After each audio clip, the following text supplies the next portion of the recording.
जी जनाब, example number 7 देखते हैं। इससे पहले मैं उम्मीद करता हूँ कि आपने एग्जाम्पल 6 तक क्वेश्चंस जो हैं वो एक एक दफ़ा खुद से कर लिए हुए हैं। एग्जाम्पल 7 है, mister Z started the business of real estate consultant. तो ये जो इन्फॉर्मेशन होती है ना, ये इंपॉर्टेंट होती है। यहाँ से आपको पता चलता है कि बिजनेस किस टाइप का है, इसकी इनकम्स क्या होंगी, इसके एसेट्स किस तरह के होंगे। जैसे ये रियल एस्टेट कंसल्टेंट का बिजनेस कर रहा है, तो इसका एक ऑफिस होगा जिसमें फर्नीचर होगा, ये वहाँ पे बैठा करेगा, लोगों को कंसल्टेंसी दिया करेगा, लोगों की बातें सुना करेगा, लोगों को बताया करेगा कि जनाब, लोगों की डील्स कराया करेगा। तो मिस्टर जेड जो है, इसका शायद कोई प्रोडक्शन से रिलेटेड बिजनेस नहीं है, ये एक सर्विसेज वाला बिजनेस है। यहाँ से हमें ये बात पता चली। During the first month of business following transaction took place. अच्छा, इसमें से जो ट्रांजैक्शंस जो मैंने आपके साथ डिस्कस करनी है वो ये दो ट्रांजैक्शन है जो मैंने बोल्ड की हुई है। इसके अलावा आपने ये वीडियो पॉज करनी है और इस पूरे के पूरे सवाल को सॉल्व करना है। ये क्वेश्चन नोट्स में भी अवेलेबल है। ये एग्जाम्पल नंबर 7 आपको पीडीएफ की फॉर्म में मिल जाएगी। आपने ये करनी है, या आप यहीं से इस स्क्रीन को पॉज कर लें और इसको गौर से पढ़ें इस सवाल को और इसको सॉल्व करें। जी जनाब, तो उम्मीद है आपने इसको सॉल्व किया होगा। सबसे पहली ट्रांजेक्शन थी, बिजनेस स्टार्ट किया है 100,000 कैश। तो इसकी जो एंट्री होगी ये होगी जनाब 1 जुलाई के ऊपर cash debit, capital account credit, और डेबिट के सामने मैंने 1,000 रुपये डेबिट लिख दिए, और सॉरी 1 लाख रुपए डेबिट और 1 लाख रुपए क्रेडिट लिख दिए, और ये नीचे इसकी डिस्क्रिप्शन भी लिख दी। तो जनाब ये वो एग्जैक्ट फॉर्मेट है जो हम लोग बनाने की कोशिश कर रहे हैं, और ये मैंने एक क्वेश्चन आपको बना के ये सॉल्व करके दे दिया है ताकि आप जब इस क्वेश्चन को सॉल्व करें तो उसके बाद आप यहाँ से टैली करके चेक भी कर सकते हैं। कार परचेज की है आपने 50,000 की कैश से, तो कार डेबिट और कैश क्रेडिट 50,000 से हो जाएगी। ऑफिस इक्विपमेंट परचेज किया है 5,000 रुपये का कैश से, तो ऑफिस इक्विपमेंट डेबिट और कैश क्रेडिट 5,000 रुपये की एंट्री आपकी ये हो जाएगी। जो एंट्री मैंने आपके साथ डिस्कस करनी है, that is purchase office equipment. Office का फर्नीचर आपने परचेज किया है 5,000 रुपये का on account. This word is important. On account का मतलब होता है ऑन क्रेडिट, यानी कि उधार पे आपने परचेज कर लिया। तो इससे पिछले जो एग्जाम्पल थी उसमें हमने उधार पे चीज़ें परचेज करने के बारे में पढ़ा था कि जब हम उधार पे चीज़ें परचेज करते हैं तो हम एक लाइबिलिटी खड़ी करते हैं, क्योंकि इस ट्रांजैक्शन के अंदर एक तो हमारे पास इक्विपमेंट आया है, राइट, इक्विपमेंट इंक्रीज हुआ है, दूसरी हमारी जो लाइबिलिटी है वो इंक्रीज हुई है। तो इक्विपमेंट जो होता है वो एक एसेट होता है, एसेट की नेचर डेबिट होती है, और जब डेबिट इंक्रीज हो रहा होता है तो हम कहते हैं कि ये डेबिट इफेक्ट है, राइट। लाइबिलिटी जो है ये क्रेडिट नेचर की होती है, और क्रेडिट जब इंक्रीज होता है तो हम कहते हैं कि क्रेडिट इफेक्ट हो रहा है। तो इक्विपमेंट डेबिट और पेएबल यानी कि लाइबिलिटी क्रेडिट। तो हमारी जो ट्रांजेक्शन होगी वो होगी जी office furniture account debit and payable against furniture account credit 5,000 से। अब इससे नीचे मैंने वो जो डिस्क्रिप्शन है वो भी नहीं लिखी है, क्योंकि आपको अंदाज़ा हो गया कि डिस्क्रिप्शन वही होती है जो ट्रांजेक्शन लिखी हुई है, उसी की वर्डिंग को मोस्टली वैसे ही कॉपी पेस्ट कर देते हैं, थोड़ा बहुत चेंज करके इसके नीचे लिख लेते हैं। इसलिए मैं फिर अब बाकी आगे वालों में जो है ना वो मैंने नहीं लिखी है इनकी जो डिस्क्रिप्शन होती है। खैर, बहरहाल वापस आते हैं। तो ये एक एंट्री थी जो मैंने आपके साथ डिस्कस करनी थी। बाकी एंट्रीज जो है वो आप कर सकते हैं। जैसे नेक्स्ट एंट्री है जी, rendered services and received agency commission ₹40,000 through cash. आपको 40,000 रुपये का एजेंसी कमीशन मिला है। तो अगर आपने इस वर्ड पे गौर किया होगा तो आपको पता चल गया होगा कि ये जो 40,000 रुपये ये इसकी इनकम है। तो हम इसकी एंट्री करते होते हैं कैश डेबिट और इनकम क्रेडिट। ओके, आगे चलते हैं जी। ये वाली एंट्री फिर दोबारा से मैंने डिस्कस करनी है।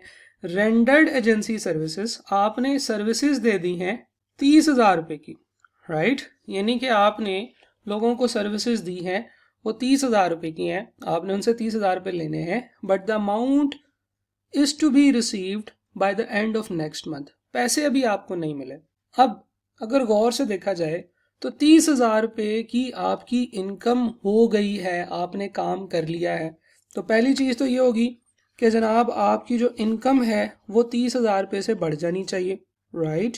इनकम हमारी इंक्रीज हो गई है 30,000 से, क्योंकि हमने एक सर्विस दे दी है 30,000 रुपये की। ओके, लेकिन ये पैसे अभी रिसीव नहीं हुए हैं, ये रिसीवेबल्स हैं, ये आपके रिसीवेबल्स हैं, आपने किसी बंदे से पैसे लेने हैं। तो अब एक नई चीज़ आ गई है जिसे हम कहते हैं कि रिसीवेबल्स।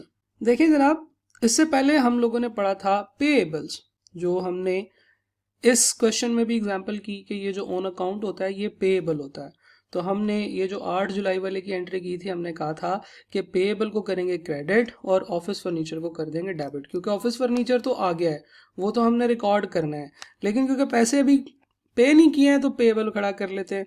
उसी तरीके से रिसीवेबल भी हम खड़ा करेंगे। ये जो रिसीवेबल होता है ये अब मेरा बढ़ गया है, क्या ख्याल है? पहले मेरा कोई रिसीवेबल नहीं था, मैंने किसी से कोई पैसे नहीं लेने थे, लेकिन अब ये मैंने 30,000 रुपये की जब सर्विसेज दी हैं तो मेरा रिसीवेबल 0 से बढ़ के अब 30,000 रुपये हो गया।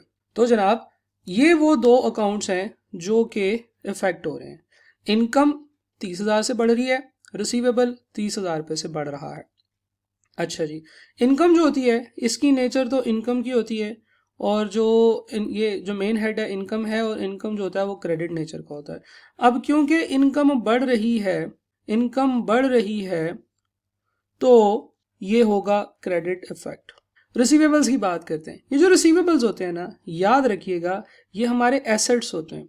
फ्यूचर में हमें इनसे पैसे आने होते हैं, तो जो रिसीवेबल्स होते हैं ये हमारे एसेट्स होते हैं। जैसे हमने बात की थी कि जो पेएबल्स होते हैं ये हमारी लायबिलिटी होते हैं, पेएबल हमारी लायबिलिटी होती है, और जो रिसीवेबल्स होते हैं ये हमारे एसेट्स होते हैं।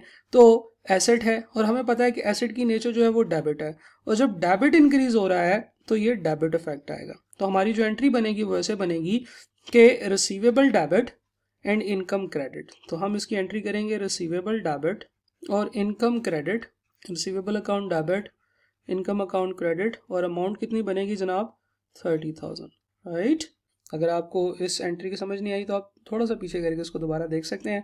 तो this will be our entry receivable debit income credit with 30,000।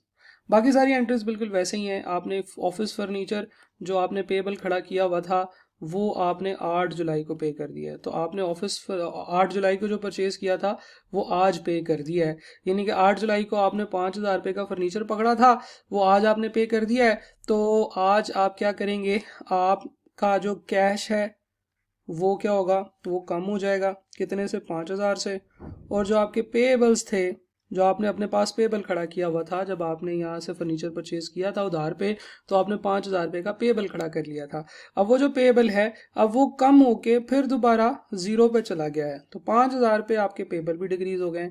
तो यहाँ से जो हमारे पास एंट्री बनेगी, कैश क्योंकि एसेट होता है, एसेट की नेचर डेबिट होती है, और क्योंकि कैश कम हो रहा है तो कैश को हमें क्रेडिट करना पड़ेगा। अच्छा जी, पेएबल, पेएबल हमारी लायबिलिटी होती है, लायबिलिटी की जो नेचर है वो क्रेडिट होती है, और क्रेडिट क्योंकि कम हो रहा है तो हमें इसे डेबिट करना पड़ेगा। इसका मतलब यह है कि हमारी एंट्री बनेगी पेएबल डेबिट और cash credit, payable account debit, cash account credit with the amount 5,000। तो हमने जो इसकी एंट्री की हुई है वो की है payable against furniture debit, cash account credit 5,000। इसके अलावा फिर बाकी तमाम एंट्रीज उसी तरीके से हैं। ये जो रिसीवेबल था आपका ये अभी भी आपको रिसीव नहीं हुआ है। तो ये तमाम एंट्रीज आप करेंगे, सोल्यूशन नोट्स में भी अवेलेबल है इसी तरीके से, और आप यहाँ पे वीडियो पे भी देख सकते हैं। तो आपने अब इसके साथ साथ प्रैक्टिस करनी है। हम आगे चलते हैं, एग्जाम्पल नंबर 8 की तरफ मूव करते हैं। जी जनाब, एग्जाम्पल नंबर 8 ज़रा पढ़ते हैं। Mister Anjum started the business of courier service. लें जनाब, यहाँ से हमें पता चला कि ये कोरियर सर्विस करते हैं, और कोरियर सर्विस में भी आपको डेफिनेटली को बहुत ज़्यादा बड़ी मशीनरी की इक्विपमेंट की ज़रूरत नहीं होती। हाँ, शायद आपके पास डिलीवरी इक्विपमेंट आपको चाहिए होगा, वैन्स बसेस वगैरह चाहिए होंगी, ऑफिस चाहिए होगा किसी भी जगह पे, अच्छा सा कोई इक्विपमेंट प्लांट वगैरह आपको नहीं चाहिए होगा। ठीक है जी, तो आपने ये शुरू किया है 1 जुलाई 2004। The transaction of first month given below, prepare the accounting equation balance sheet। accounting equation और balance sheet अभी हम नहीं बना रहे, हम लोग क्या कर रहे हैं, हम लोग इनकी जो है वो एंट्रीज बना रहे हैं। अकाउंटिंग इक्वेशन, बैलेंस शीट, हर चीज़ जो है वो यहीं से निकलती है। अगर हमें अकाउंटिंग एंट्री की सही समझ आ गई तो फिर उसके बाद हमारे लिए बाकी तमाम चीज़ें जो हैं वो बिल्कुल सिंपल कॉपी पेस्ट रह जाएंगी। अच्छा जी, हम लोग बात करते हैं ट्रांजैक्शन की। ट्रांजैक्शन नंबर 1 है जी, बिजनेस स्टार्ट किया है 100,000 in bank, right. This is important word. आपने 1 लाख रुपए बैंक में जमा कराए हैं। पहले क्या होता था, पहले ये होता था कि 50,000 रुपये कैश में आ गए, तो बिजनेस के लिए कैश उसके पास पड़ा हो या बिजनेस के नाम से एक अकाउंट खोल के आप उसमें पैसे जमा करा दें तो भी वो पैसे तो बिजनेस के ही कहलाएंगे। तो जैसे यहाँ पे हम लोग कहते थे कि बिजनेस स्टार्ट किया है जी 1 लाख कैश से, तो हम एंट्री इसकी करते थे क्या, कैश डेबिट और कैपिटल अकाउंट क्रेडिट, क्योंकि कैश बढ़ जाता था और कैपिटल अकाउंट भी बढ़ जाता था।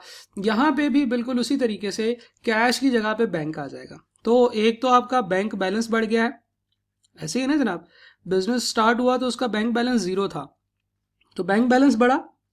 बैंक बैलेंस कितने से बढ़ा, 1 लाख रुपए से।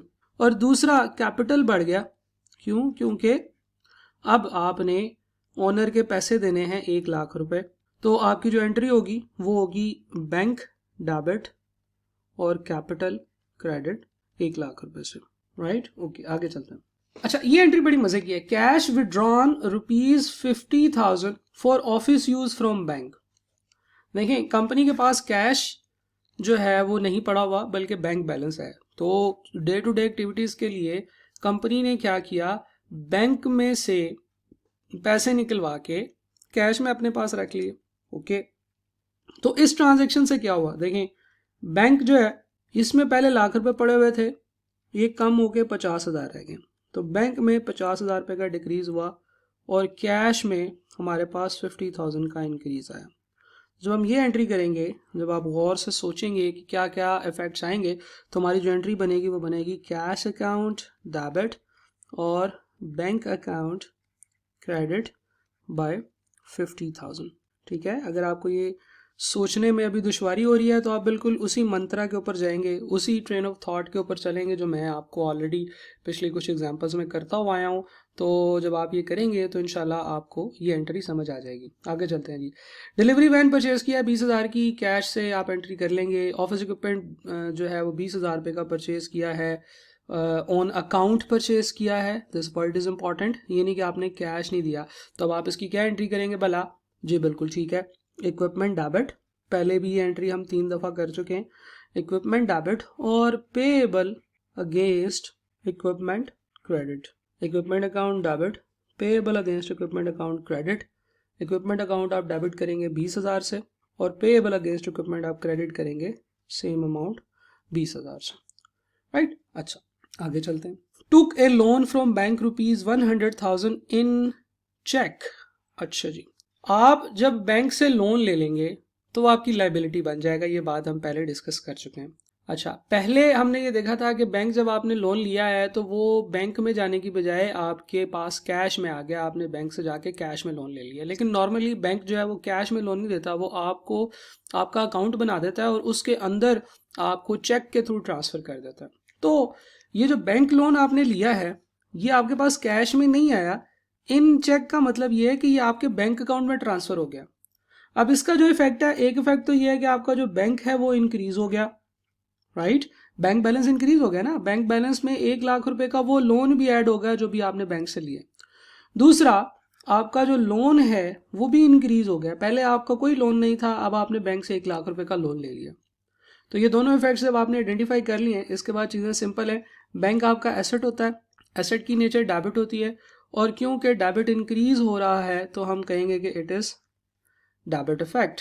ओके, लोन जो है ये आपकी लायबिलिटी होती है, लायबिलिटी की नेचर क्रेडिट होती है, और क्योंकि ये इंक्रीज हो रहा है तो लोन वाला अकाउंट जो है वो क्रेडिट हो जाएगा। तो हमारे पास जो एंट्री बनेगी वो बनेगी बैंक अकाउंट डेबिट और लोन अकाउंट क्रेडिट। तो हम कहेंगे बैंक अकाउंट डेबिट और बैंक लोन क्रेडिट, और जो अमाउंट होगी वो बनेगी 100,000 की, राइट। तो बैंक से आपने लोन लिया तो आपको 1 लाख रुपए इसमें जो है वो आपके बैंक अकाउंट में ही आ गए, कैश में नहीं है। अच्छा जी, आगे चलते हैं। Earned service revenue amounting to ₹75,000 amount not yet received. तो एक आपकी इनकम आ गई है लेकिन वो आपने रिसीव नहीं की है, वो आपकी रिसीवेबल है। तो इससे पीछे वाले सवाल में भी हम ये एंट्री करके आए हैं कि रिसीवेबल हम लोग डेबिट करेंगे और इनकम अकाउंट हम लोग क्रेडिट करेंगे, right.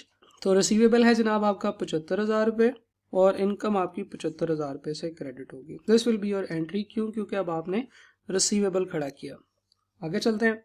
Payment made for the office equipment purchase on 6 July through cash. आपने 6 जुलाई को ऑन अकाउंट ये जो 20,000 रुपये का फर्नीचर परचेज किया था, जिसकी आपने ये वाली एंट्री की थी, इक्विपमेंट डेबिट और पेएबल क्रेडिट, आपने इस पेएबल को पे कर दिया है अब, तो पेएबल जो है अब आप डेबिट करेंगे। आपकी जो एंट्री अगली बनेगी वो बनेगी यहाँ से पेएबल अगेंस्ट इक्विपमेंट, इक्विपमेंट है यहाँ, शायद मेरा ख्याल है यहाँ पे फर्नीचर का वर्ड यूज़ किया है, बहरहाल जो भी है इक्विपमेंट, और कैश आपका क्रेडिट, क्योंकि कैश आपका जा रहा है 20,000 रुपये से। अच्छा जी, आगे चलते हैं। अगली एंट्री है जी, half amount of the loan is repaid through cheque. आपने एक लोन लिया था, याद है जी? बिल्कुल, ये बैंक से आपने 1 लाख रुपए का लोन लिया था, ये वाला आपने इसकी एंट्री की थी, बैंक डेबिट और बैंक लोन क्रेडिट। अब आपने इसमें से हाफ लोन रीपे कर दिया है, किस तारीख को? 19 तारीख को जाके। तो अब इसकी एंट्री कैसे करेंगे? सॉरी, 18 तारीख को आपने जो लोन है वो हाफ पे कर दिया है। हाफ कितना होता है जी? 1 लाख का जी, बिल्कुल ठीक है, 50,000। आपने बैंक लोन खड़ा किया हुआ था 1 लाख रुपए का, आपने क्या किया, आपने बैंक से पैसे पे किए, कितने? 50,000 रुपये। तो आपका बैंक जो है वो 50,000 से डिक्रीज हो गया।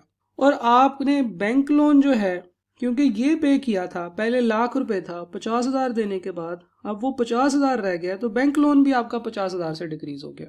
क्या ख्याल है? जब आपने लोन लिया था तो बैंक इंक्रीज हुआ था 1 लाख रुपए से, और लोन भी इंक्रीज हुआ था 1 लाख रुपए से। जब आप वापस करेंगे तो बैंक 50,000 से डिक्रीज हो जाएगा और लोन भी 50,000 से डिक्रीज हो जाएगा।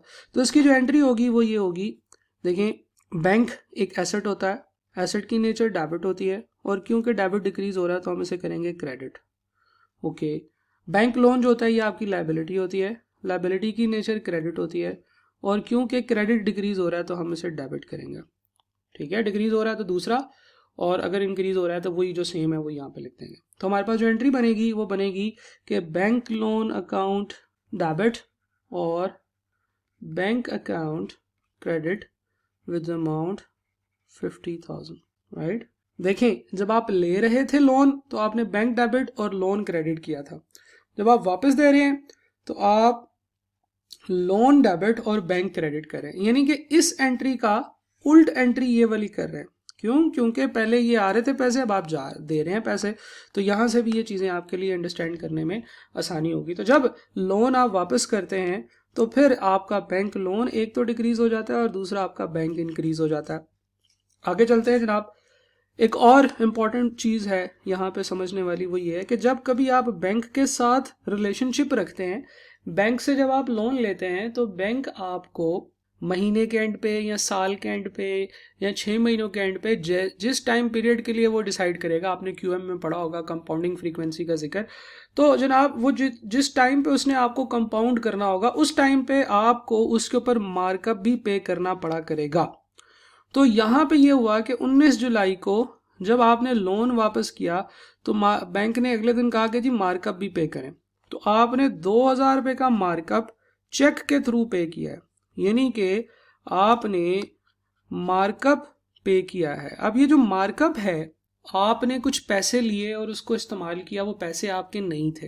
ये बिल्कुल वैसे ही है जैसे एक बंदा आपके पास आता है, आप उसको इस्तेमाल करते हैं, वो बंदा आपका नहीं है, वो वापस चला जाएगा। उसी तरीके से कैश आया, कैश आपने इस्तेमाल किया, कैश आपका नहीं है। तो ये एक्चुअली सैलरी होती है उस कैश की जो आप किसी बंदे का यूज़ करते हैं। तो बैंक का आपने जब पैसे यूज़ किए तो उसके अगेंस्ट जो आपने इंटरेस्ट पे कर रहे हैं, that will be your expense. तो ये जो मार्कअप होता है ये एक्चुअली क्या होता है, ये मार्कअप एक्सपेंस ही होता है। तो एक्सपेंस जो है वो आपने पे किया है 2,000 रुपये का, तो आपका जो है वो मार्कअप एक्सपेंस ये पहले नहीं था, अब आपने पहली दफ़ा ये पे किया है 2,000 रुपये का, तो markup expense is increased by 2,000। दूसरा, आपने ये पे कहाँ से किया? कैश से किया? नहीं, आपने ये चेक के थ्रू पे किया, और आपको पता है जो ट्रांजैक्शन चेक से होती है वो एक्चुअली बैंक में जा रही होती है। ठीक है जी, तो बैंक आपका डिक्रीज हो गया है कितने से? 2,000 रुपये से। तो मार्कअप जो होता है वो हमारा एक्सपेंस है, एक्सपेंस की जो नेचर होती है वो डेबिट होती है, और क्योंकि डेबिट नेचर वाला आइटम इंक्रीज हो रहा है तो हम कहेंगे कि ये डेबिट ही होगा, इसकी डेबिट इफेक्ट होगा एंट्री में। अच्छा जी, बैंक की बात करते हैं। बैंक डिक्रीज हो रहा है 2,000 से। ओके, बैंक एक एसेट होता है और एसेट जो है इसकी नेचर होती है डेबिट। अब अगर एसेट डिक्रीज हो रहा है तो फिर हम कहेंगे कि इसके ऊपर क्रेडिट इफेक्ट आएगा। तो इसकी एंट्री ये बनेगी कि मार्कअप एक्सपेंस डेबिट और बैंक अकाउंट क्रेडिट कितने से 2000 रुपये से। So this will be the entry of markup expense. तो मार्कअप जो होता है वो भी एक एक्सपेंस ही होता है। अच्छा आगे चलते हैं। सैलरीज फॉर द स्टाफ 30,000 की आपने बैंक से पे की हैं, अब आप इसकी एंट्री कर सकते हैं। 27 जुलाई को full amount received through cheque from the person to whom the services were rendered on 14 July. अच्छा 14 जुलाई को आपने 75,000 रुपये की सर्विसेज एक बंदे को दी थी, अमाउंट आपको रिसीव नहीं हुई थी। आपने एंट्री की थी रिसीवेबल अकाउंट डेबिट और इनकम अकाउंट क्रेडिट। अच्छा वो जो 75,000 रुपये थे वो आपको अब मिल गए हैं 27 जुलाई को। Full amount received through cheque from the person to whom the services are rendered on 14 July. तो जनाब चेक आपके पास आया है, कितने का आया होगा? फुल अमाउंट का। फुल अमाउंट कितनी थी? 75,000 रुपये। तो इस एंट्री को रेफर कर रहे हैं। इस एंट्री में जाके देखेंगे तो फुल अमाउंट जो है वो 75,000 रुपये की है। तो ये जो 75,000 रुपये के रिसीवेबल थे इससे आपको चेक मिल गया है, यानी कि आपको बैंक के अंदर पैसे आ गए हैं और बैंक जो है वो इंक्रीज हो गया है 75,000 रुपये से। जब आपको चेक मिल गया है, चेक जो है वो क्लियर हो जाएगा। जब चेक क्लियर होगा तो फिर आपके बैंक में 75,000 रुपये आ जाएंगे। तो हम इसे कहेंगे कि हाँ जी हमें बैंक में 75,000 रुपये मिल गए हैं। अच्छा दूसरी चीज़ ये थी कि हमारे रिसीवेबल खड़े किए हुए थे हमने। क्या ख्याल है? 75,000 रुपये के रिसीवेबल थे।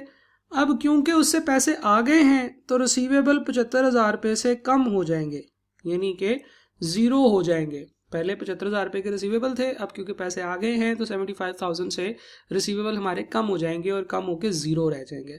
तो अगर हम लोग यहाँ से बिल्कुल उसी मंत्रा पर चलते हुए इसकी एंट्री बनाएं तो बैंक जो है वो एक एसेट होता है, एसेट की नेचर डेबिट होती है और क्योंकि बैंक इंक्रीज हो रहा है तो bank will be debit. Receivable की बात करते हैं। रिसीवेबल भी हमारा एक एसेट होता है, हमने इसी वीडियो में डिस्कस किया, और एसेट की नेचर डेबिट होती है। और अगर डेबिट डिक्रीज हो रहा है तो हम इसे क्रेडिट इफेक्ट। तो हमारी जो एंट्री होगी बैंक डेबिट और receivable account credit. Bank debit होगा हमारा 75,000 से और रिसीवेबल अकाउंट क्रेडिट होगा हमारा 75,000 से। तो this will be the entry, right? Okay आपने पहले रिसीवेबल खड़े किए हुए थे 75,000 रुपये के और अब वो रिसीवेबल 75,000 रुपये से क्रेडिट हो गए हैं, यानी कि एक दफ़ा रिसीवेबल डेबिट हुए, एक दफ़ा रिसीवेबल्स क्रेडिट हो गए। तो सॉर्ट ऑफ रिसीवेबल्स के ऊपर जो है वो उल्टा इफेक्ट हो गया, जैसे हमने बैंक और लोन की अभी जिक्र किया था। बाकी एंट्रीज जो है वो डेफिनेटली आप कर सकते हैं। ओनर वीडियो ₹10,000 बैंक से उसने पैसे विड्रॉ किए हैं, ऑफिस का रेंट पे किया है आपने, इंश्योरेंस पे किया है। रेंट भी एक्सपेंस होता है, इंश्योरेंस भी एक्सपेंस होती है। तो ये आप जो है यहाँ से कर सकते हैं। अच्छा इस वीडियो में हमने एक तो ये है कि एग्जाम्पल नंबर 7 और 8 की, और इसमें मैंने आपको बताया कि एक पेएबल होता है, पेएबल जो होता है ये हमारी लाइबिलिटी होती है। एक रिसीवेबल होता है, रिसीवेबल हमारा एसेट होता है। और तीसरी चीज़ हमने ये देखी कि जो बैंक होता है, हम बैंक को भी बिल्कुल कैश की तरह यूज़ करते हुए इसकी एंट्रीज कर सकते हैं। बैंक नॉर्मली ज़्यादातर यूज़ होता है, गवर्नमेंट की भी बहुत सारी रिक्वायरमेंट्स होती हैं कि आप बैंक को ज़्यादा से ज़्यादा अपने ट्रांजैक्शंस में इन्वॉल्व करें। तो प्रैक्टिकली स्पीकिंग ज़्यादा ट्रांजैक्शंस जो होती हैं वो बैंक के थ्रू ही हो रही होती हैं। तो अब मेरी आपसे अगेन यही रिक्वेस्ट है कि अगली वीडियो पे मूव करने से पहले एग्जाम्पल नंबर 8 तक तमाम एग्जाम्पल्स को बार बार सॉल्व करें। अब देखें सिर्फ ये वो एरिया है जिसमें मैं बच्चों को कहता हूँ कि कम से कम 2-2 3-3 दफ़ा आपने हर सवाल को सॉल्व करना है ताकि ये चीज़ें आपकी बेसिक्स पक्की हो जाएं। आपको अगर याद हो तो यहाँ अगर आप देखते हैं छोटे बच्चों को तो उनको बार बार ABC लिखवाई जाती है। उनको इतनी दफ़ा ABC लिखवाई जाती है कि उनको पक्की याद हो जाती है और शायद पूरा 4-4 5-5 महीने उनको वही चीज़ सिखाई जाती है। लेकिन जब आपको टेंसेस कराए जाते हैं, जब आप 5वीं 6ठी क्लास में या 3री 4थी क्लास में होते हैं, तो उस वक्त टेंसेस के ऊपर उतना ज़्यादा टाइम नहीं लगाया जाता। क्यों? क्योंकि हमें पता होता है कि स्टूडेंट के पास जो बेसिस है वो डेवलप हो चुकी है और अब वो नई चीज़ों को बहुत क्विकली अंडरस्टैंड कर सकते हैं। तो अकाउंटिंग के स्टार्ट में आपकी जो अंडरस्टैंडिंग है वो थोड़ी स्लो होगी, लेकिन आहिस्ता आहिस्ता आपकी अंडरस्टैंडिंग बहुत ज़्यादा स्पीड अप हो जाएगी। और इसी सब्जेक्ट में हमने इंशाल्लाह बहुत आगे तक जाना है, बहुत ज़्यादा एडवांस की चीज़ें भी करनी है। तो यहाँ पे आपका टाइम ज़ाया नहीं होना चाहिए, यहाँ पे आपको स्ट्रगल नहीं करनी चाहिए। ये चीज़ आपने एज़ अर्ली एज़ पॉसिबल ज़्यादा प्रैक्टिस करने के बाद इसको कवर कर लेना है, ताकि जब हम मज़ीद एडवांस लेवल्स की तरफ जाएँ तो आपकी बेसिक्स जो हैं वो स्ट्रॉन्ग हो, राइट। तो नेक्स्ट वीडियो में हम लोग इंशाल्लाह 3 और एग्जांपल्स करेंगे और उसके बाद फिर आगे मूव करेंगे। Thank you.